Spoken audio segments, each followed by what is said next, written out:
তারেক রহমান বাংলাদেশের অন্যতম রাজনৈতিক পরিবারে জন্ম নেয়া একজন নেতা, যিনি বিএনপির বর্তমান সিনিয়র ভাইস চেয়ারপারসন এবং দলের ভারপ্রাপ্ত চেয়ারপারসন হিসেবেও দায়িত্ব পালন করছেন। ১৯৬৫ সালের ২০ নভেম্বর জন্ম তারেক রহমানের। তার বাবা শহীদ রাষ্ট্রপতি জিয়াউর রহমান আর মা বেগম খালেদা জিয়া বাংলাদেশের সাবেক প্রধানমন্ত্রী।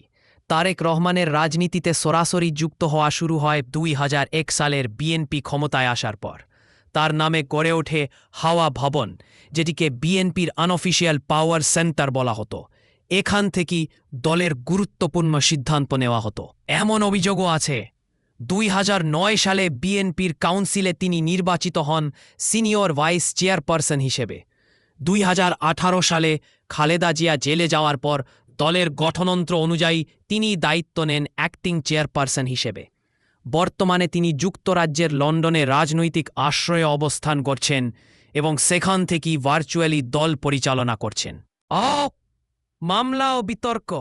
তারেক রহমানের বিরুদ্ধে রয়েছে দুর্নীতি, অর্থ পাচার এবং ২১ আগস্ট গ্রেনেড হামলা মামলা সহ একাধিক অভিযোগ। ২১ আগস্ট মামলায় তাকে আজীবন কারাদণ্ড দেওয়া হয়েছে। অর্থ পাচার মামলাতেও তিনি দোষী সাব্যস্ত। তবে বিএনপি বরাবরই বলছে এই সব মামলার পেছনে রাজনৈতিক উদ্দেশ্য, নেতৃত্ব ও রাজনৈতিক প্রভাব। তারেক রহমান এখন বিএনপির কেন্দ্রীয় নীতি নির্ধারক। তিনি ভার্চুয়ালি দল পরিচালনা করেন।